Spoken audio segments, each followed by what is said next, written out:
I would take that a step further and say that a real leader actually today, rather than, considering war with Iran, would actually be considering bombing Israel. It's a cult. It's, there's no other way to describe somebody who can see something right before them and then choose to disregard it or do a complete 180 and say the inverse of what their eyes and ears are actually seeing and hearing in order to please their daddy Trump. It's a cult. Nobody wants this. Everybody knows the score. Everybody knows what time it is. None of this is to benefit our people. And the most American thing that you could do at this point is absolutely refuse to fight in any of these wars.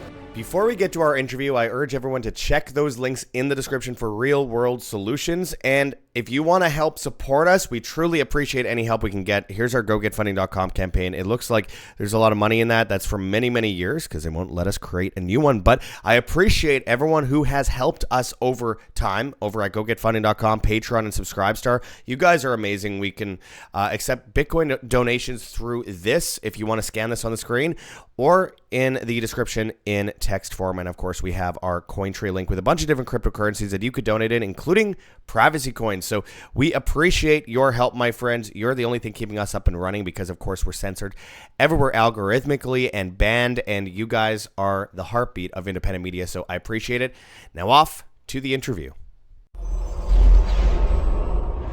Hey everybody, Josh Sigurdson of World Alternative Media here, and we're joined once again by Stu Peters from the Stu Peters Network. And Stu, you are probably one of the most controversial people in independent media, yet they are blackballing you, they're shutting you down, they're shadow banning you, like those of us that try to speak out on issues but don't follow the new narrative network or whatever they want to call it. I wanted to first get into the subject of Israel with you and the subversion of, well, yeah, right. Imagine that. So the subversion of the United States government by Israel right now, with what we've seen with Epstein recently, it seems all the more clear. I think a big part of this is a psyop. They just sprinkle in whatever they can to make some people angry at this side or that side. But do you see a real movement against Israel in the face of all this stuff being exposed and how Israel is controlling so much of Congress, so much of the Senate, not just by AIPAC, but by blackmailing as well?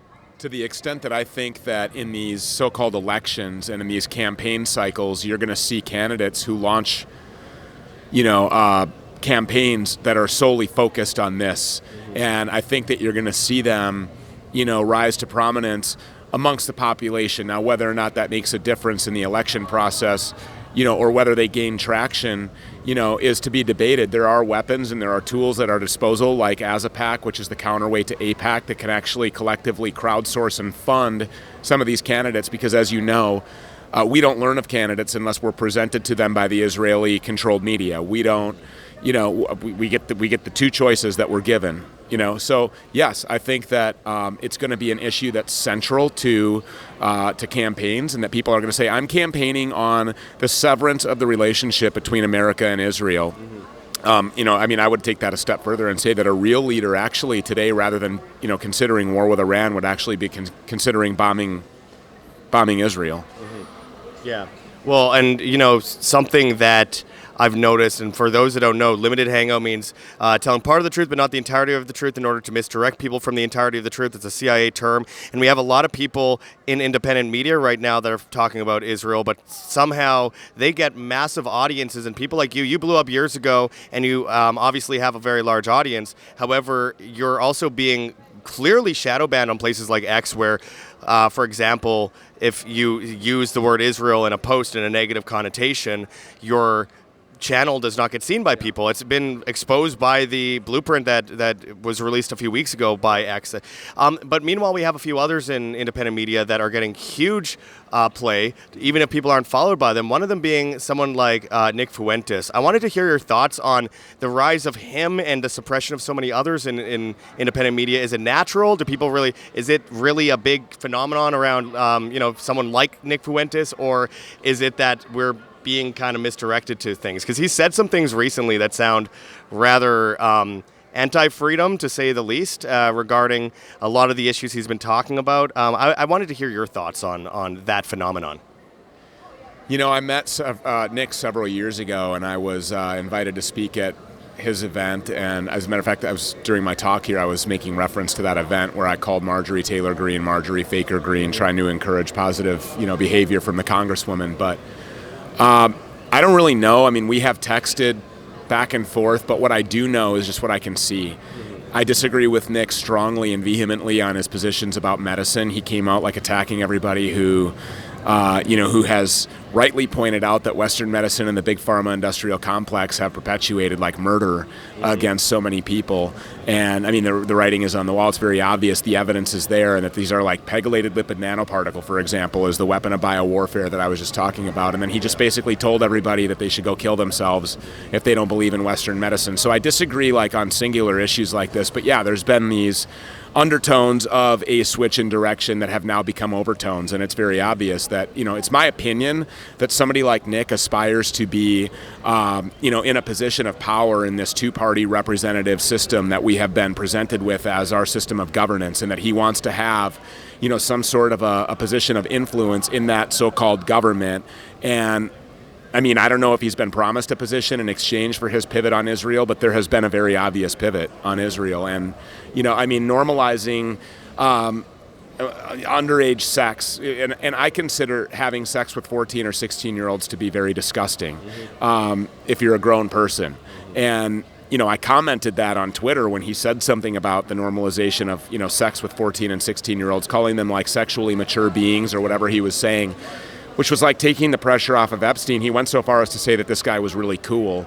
And he's selling merch with his name on it. Yeah.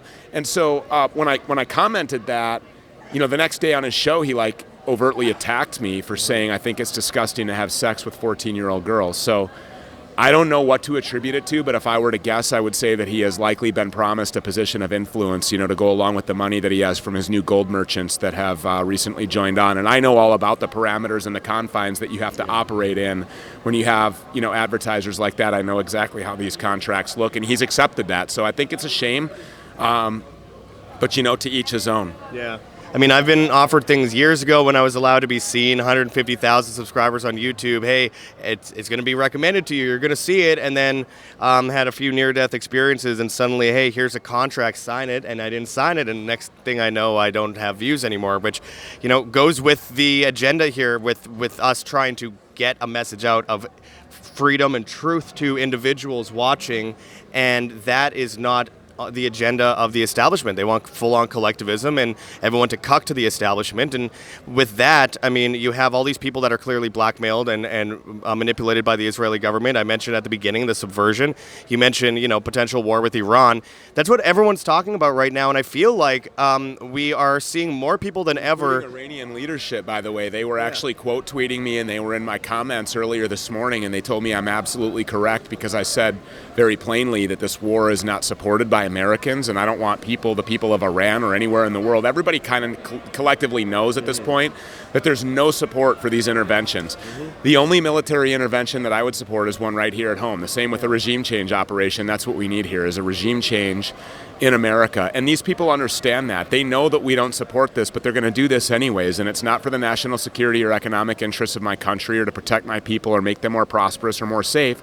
It's to our own detriment, and it's to the benefit of Israel. And anybody who doesn't just say that is being dishonest and disingenuous. Nobody wants these wars. We're not going to go and die for Israel, and I don't think that we should ask or send our kids to do that. And that, that's why the assassination of Charlie Kirk is so important, because now that he's out of the way, Erica Kirk and Turning Point can go back in here to these high schools and to these colleges, and as soon as you come out of a Turning Point event, you go right up to the military recruiting station where you sign up to be a blood sacrifice for the Talmudic cabal of, demons that rape kids and then eat them, and then we're supposed to be like, well, no, they shouldn't go to jail, or nobody should be talking about extreme accountability or public hangings or the gallows. And I was really pleased to see Congresswoman Marjorie Taylor Greene, a sitting congresswoman in our government, talking about accountability at that level, because I think that until that's the arrest of Prince Andrew for something that's connected to, like the crown or, abusing his office, like whatever, that's fake. Arrest him because he was hovering over a dead prepubescent child. These people, they have to now present us with some sort of the illusion of justice so that people will back off a little bit. And I would just ask everybody, do not give them an inch. These people are killing, they're murdering childhood innocence, and the things that they're on tape doing, they're real. We now know this, they're documented. And I just, other than extreme accountability, I just don't think that these people are going to respond to anything else. We're not going to vote our way out of this. We're not going to play politics. We're not going to go to school like Nick Fuentes tells his groypers to do. Go to school and embed yourself and stay quiet, and then somehow find yourself in a position of influence in the government, the CIA, whatever, and then like flip it. It's just not realistic. Well, first you have to be Mossad to be like Jeffrey Epstein and somehow get into the Trilateral Commission and the Rockefeller Foundation at the age of 30. Bongino said, well, if you want to, you guys all want to sit here and bitch and complain, I don't see you stepping up and going and serving as the deputy director of the FBI. Well, yeah, because we don't have compromat that's held over us. Yeah. We don't go before a national television audience and say, well, what are you most passionate about? Oh, protecting Israel. So I'm somehow qualified to be the deputy director of the FBI. And then knowing everything that he knows, looking at the Epstein cover-up, this guy covered up for child-eating pedophiles. This guy covered up the assassination of Charlie Kirk, which was a high-level military operation, and the people closest to Charlie betrayed him, and they executed him because he was saying that he was going to leave the pro-Israel cause. These people serve the war-loving pro-Israel neocon right. These people serve Israel because that's where their money comes from. They are paid. Dan Bongino has hundreds of millions of dollars in Rumble stock, which I think was a direct conflict of interest for somebody who claims to be a public figure. So that guy is a complete disgrace, and the people that are not demanding the torches and the pitchforks in a figurative sort of way, we need an extreme system of justice to take control of this situation, and these people need to be made to be answering for what they have done to our kids and to our country. We know now. It's in black and white. It's no longer a conspiracy theory. Neither is Pizzagate. Neither is, this stuff has all been proven real. Now what? Well, and you've interviewed Kash Patel before. I've hung out with Dan Bongino many years ago, and I've seen this switch. Oh yeah. Oh, I don't know who Stu Peters is. Yeah, I saw the clip. But of course, with that, there is that backlash with Marjorie Taylor Greene, and then people like Thomas Massey and others that are getting attacked by people on the Trump team, despite the fact that it was. They were running on being anti-war and pushing, against the Epstein Files, getting those released, all that kind of stuff. So with that, there's the public figures that are bowing to Moloch, basically, and then you have the average people that are hardcore Trump supporters. No offense to the boomers watching, but a lot of them are boomers and going like, what's his name, Cat Turd on X, and these complete morons. Yeah, but then you see people legitimately. And I see it on my posts, old friends of mine going, well, no, it's different when Trump goes into Iran. It's different when Trump goes into Venezuela. It's different if Trump bombs Mexico or Cuba or Colombia or goes into Greenland. It's different this time. What's with that? What's with the psyop involving so many people who were months ago anti-war, shifting all the way back? It was the same thing I saw with Obama, with leftists who are against Bush and then falling for the Obama hoax when he claimed he was anti-war. I'm seeing it now. What do you think that is? It's a cult.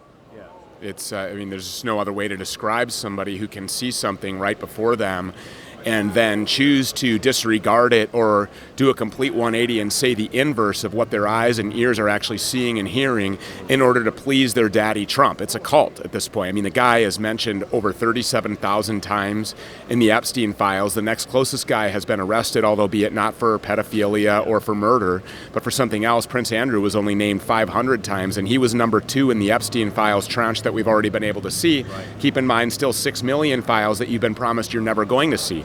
Well, when they tell you that you're not going to see something, it's probably because the level to which this guy is compromised, that what we've already been able to see in just 37,000 references, which we're still digging through them, obviously. Yeah. Can you imagine what's in the 6 million files that we haven't been able to see? Combine that with the timing of when Benjamin Netanyahu comes back to give Trump his new marching orders, and then all of a sudden we're sending entire carrier strike fleets off to the coast of Iran and scrambling 50 fighter jets while we say that we're going to go bomb the shit out of these people. It's just... Nobody wants this. Everybody knows the score. Everybody knows what time it is. None of this is to benefit our people. And the most American thing that you could do at this point is absolutely refuse to fight in any of these wars. Absolutely. Well, I really appreciate your time, Stu. I know it's hot as hell right now. We're standing in the sun. I just want to apologize. I didn't leave on the shades to be disrespectful. It's just really, really, I couldn't. There's no way that I could, you're doing a great job. So. Yeah, well, it's a massive headache. It was I don't know what happened today, but I almost didn't like make it here today. I had this like paralyzing headache until the Tesla technology, and then boom, I was on stage. So it all happens at the right time. My speech 2 days ago, right before that, I had issues with blood pressure. I didn't know what the hell was wrong with me. I go on stage, it's fine. Immediately after, I get a cold. Things all happen at the right time for the right reason. We never know why. We're probably under attack here, though, because we are at a Freedom Conference, Anarchapulco 2026. I appreciate your work, Stu. Can you tell everyone where to go and find your work? I'm on X for now at Real Stu Peters. StuPeters.com is always the best place to find me. And yeah, I mean, that's StuPeters.com, or find me on X. All right. Thanks, buddy. All right. Thank you. Make sure to check that link in the description for WaveWatch 2.2, where you can get over $100 off if you use code WAM, W-A-M. Amazing detoxing technology, 1,250 frequencies on your wrist. And, of course, no Wi-Fi needed, no Bluetooth, no EMFs. It helps you soothe your nerves, boost energy, enhance cellular function, and improve sleep. It's endorsed by people like Dr. Brian Ardis and Dr. Motley. I urge people to go and check that out in the description. WaveWatch 2.2. Use code WAM, W-A-M, and you'll save over $100. There's a bunch of other options in the description as well. And make sure, as always, to hit that like button, share on social media, hit the notification bell, and hit subscribe if you have not yet already. And find us especially on Rumble and BitChute at World Alternative Media. All right, everyone. We appreciate you watching. Until next time, this is Josh Sigurdson signing out from World Alternative Media. Find the truth. Be the change.